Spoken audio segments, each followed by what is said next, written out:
we do it every day. We be grinding, and if you ask me, we the best. I'ma be like, yo, that's us with the crazy flow. And you gon' hear us on the radio. This is how we do every day. We be grinding, and if you wanna come and test us, I'ma be like, yo, that's us with the crazy flow. And you gon' hear us on the radio when I'm spitting all these. What's going on, everybody? Welcome back to another episode of the 10-Yard Fight. I'm Coach KK. This is Volume 5, Part 10. Once again, we're on the defensive side of the ball. How to use a lurk versus tight and compressed sets.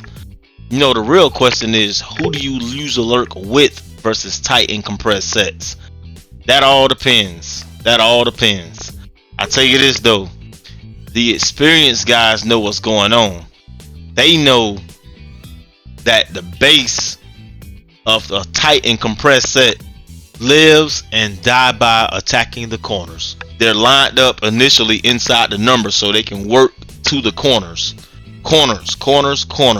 You can see these different combination patterns of attacking the corners. Sometimes you got double corners, sometimes you got a single corner, sometimes you got a corner with a guy going on top behind them to the middle.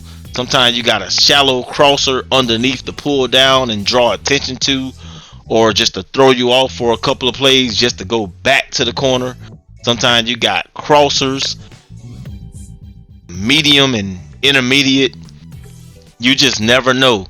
Sometimes you got the speed out with the corner, with the seam and vertical. Man, this thing gets crazy. This is the most advanced formation if you ask me. Look at this, first play of the game. He's aggressive. I'm aggressive. I'm coming straight in. I don't give a damn. First play of the game. I got nothing to lose. User. Now, that wasn't a user pick, but it was a user rush or user hurry. And quarterback hurries count too. Alright guys, somebody told me to put my Cash App, which is my tip jar, into the videos. This is $Catfish424. You can't miss that. Any tips are gladly appreciated. I'm more concerned about you hitting the like button though. As you can see, we're getting back to it. Taking out that middle guy on the left side. Look, I'm manually bumping him. We 3 seconds into the play and he is a dead ball. He was forced to go to someone he didn't want to go to, right? Shout out to Marlon from Frisco. Welcome to the 10-Yard Fight, brother. We're over here in Jacksonville with Cisco. But yeah, man, welcome to the 10-Yard Fight, brother. We get down, man. We get down. This is real life concepts. We try to stay away from the metas and the AIs and stuff like this. Yeah, my boy said he need a little help on user lurking. He understand that lurking on defense with the safety really will help out and cause more confusion and chaos and get him a lot of more gain on defense. So he said that his main plays are DB Fire 2 and Cover 2 Man. As you can see, I'm in Cover 2 Man and I'm creating zone coverages. I got a lineman in the spy, I got a linebacker going one way to the flats, and I'm just taking care of the other side that I'm going against. So yeah, I create Mabels on one side and then I defend the other side. As you can see, I also double team one of the safeties and I'm gonna guard the receiver with my cornerback. As you can see, this is the end of the game. My heart beating fast. This is a pressure point in the game right here. I'm on my corner and I jump from one receiver to the other and cause the incomplete pass. So yeah, create a Mabel on one side of the field and then you defend the other side of the field, and that'll help. What I mean by Mabel is you just pretty much putting zone players. I got 2 guys in the hard flats. I ain't put just one, I put 2 guys in the hard flats, and we're gonna watch this thing break down. As you can see, this is the 4th quarter. I really need this ball back. And look at this right here. We got the 2 guys in the hard flats. Now if those guys wasn't there, he would have had an easy completion, right? So he was forced to do something he didn't want to do. So yeah, that's the title of the day. Who do you defend? Like, what do you do? And when you're going against the tight and compressed sets, this things get like, this is like one of the most complicated formations on the game. It's very advanced and guys can beat you with just the field where the ball is lined up at. Like right here, We're in the middle of the field, 2-point conversion play, right? I got Mabels on both sides. Mabel means you're setting up linemen and linebackers in the purple and the blues, or if you want to call them seam flats or the flats or hard flats, soft squads, whatever you do. And then you just go roam elsewhere where you're vacant at, right?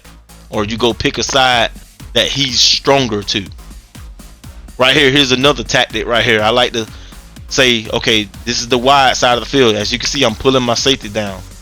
I'm gonna defend the wide side of the field and go underneath the corner routes, because we know the corners are their favorite targets. Now, had I not clicked on Peppers and got underneath 11, he would have smoked my guy. Watch the separation. Just pretend I'm not there. That's a completion. Pretend I'm not there. That's a completion, rat catch, touchdown.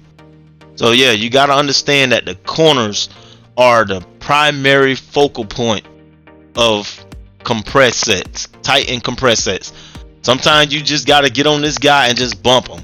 One of these guys, usually the slot man, you just bump him and he still threw it to him. It was crazy. 3rd and 21. I mean, he was in desperation mode, really, but he just threw a pair. You know, that's football. That's how it happens. But yeah, you want to take out. Sometimes you want to just take out one of the guys. Like right here, I'm just taking out square, speed out.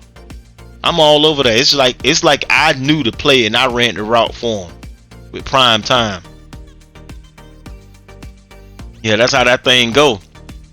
Once again, first quarter, I don't know this guy from a can of paint. Coming over here, just taking out. You know, I actually played 2 men at one time. Just like an offense can have 1 and 2 and 3 reads, a defense can as well. You know, I can go from one defender to another defender. You just got to understand the situation of what's going on. Look at this right here. 4th quarter, I can use the ball back. He's pinned. 2nd and 29. That's one of the plays, right? Straight down the seam. That's one of the plays. See, the tight sets has advantages. They're lined up inside the numbers and they have the rest of the field outside to work with. So you got to be really aware of your weaknesses. And people like to say, they like to have drop zone set. Like as soon as they start the game, I'm gonna put my linebackers in the 25-yard drop zone.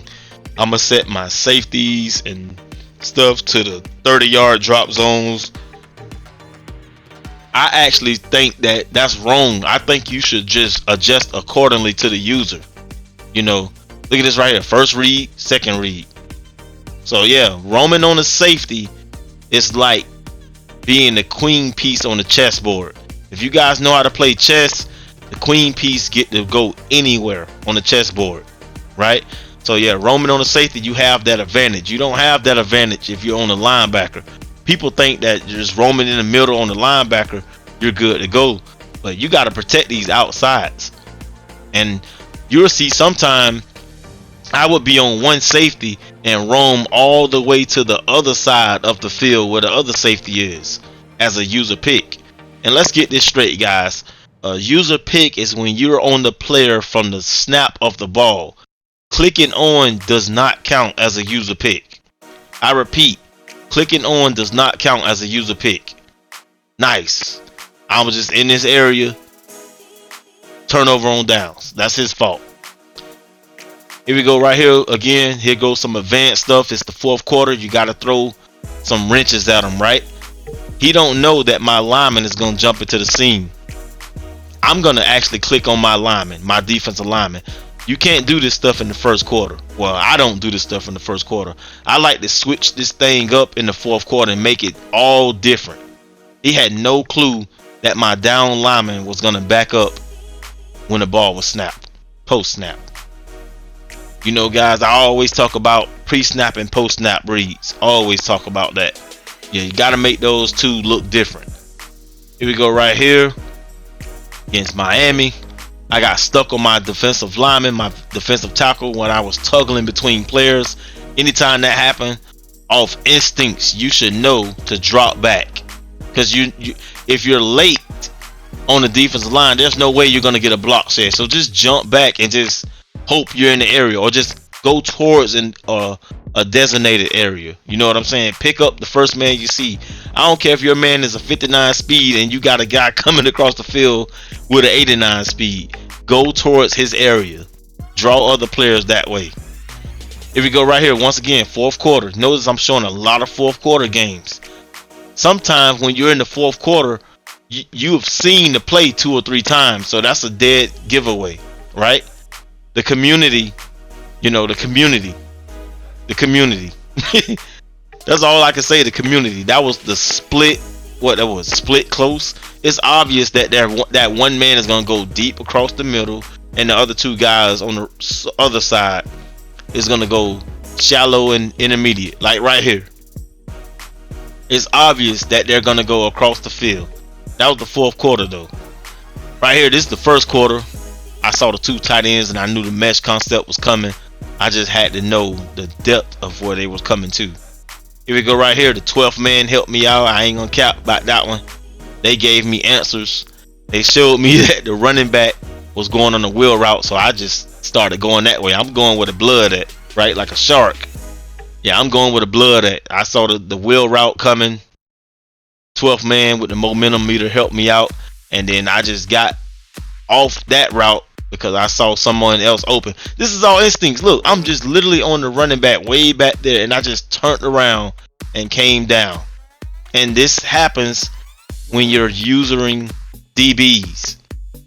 You got to know how to use the cornerbacks. I'm talking about the slot and the outside corners. Look at this right here. On the safety, I'm coming down. He's limited to the corners. Like, look at the field of play. He's kind of limited to the corners. All he can do is mesh. See, now, what these guys don't do in the tight and compressed sets is screens. They don't do stick concepts. They don't do drive concepts. They don't do daggers.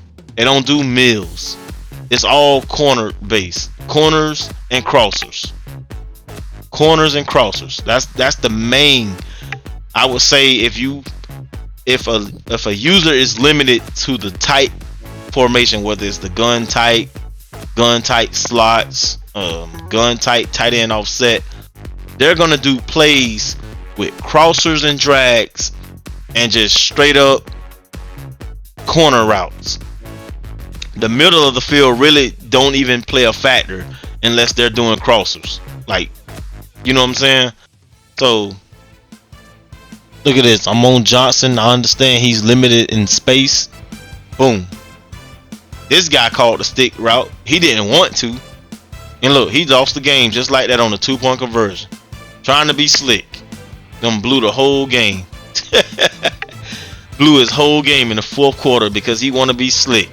But you got an experienced user over here who understand the area. Like, he's limited. He can't go streak. He can't go to the corner. So he's limited to stuff like that. And we're just playing to his strengths. That's why, guys, we call this thing the 10-yard fight, because we prioritize concepts. You know what I'm saying? So yeah. And I always talk about user picks in the end zone are always caught in the front.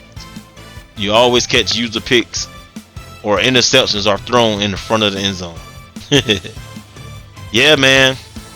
This is Coach KK, Volume 5, Part 10. This game here happened yesterday. This was yesterday. Overtime. Won the game just like that. I got clips on this video that's dating back all the way from October 22, September 22. And this game was yesterday in July of 23. How funny is that? But yeah, man, I'm out of here, guys. I will see you in the next one. This was hella fun. Y'all hit that like button for me. I really appreciate it. This is how we do it every day. We be grinding, and if you ask me, we the best. I'ma be like, yo, that's us with the crazy flow. And you gon' hear us on the radio. This is how we do every day. We be grinding, and if you wanna come and test us, I'ma be like, yo, that's us with the crazy flow. And you gon' hear us on the radio when I'm spitting all these rhymes.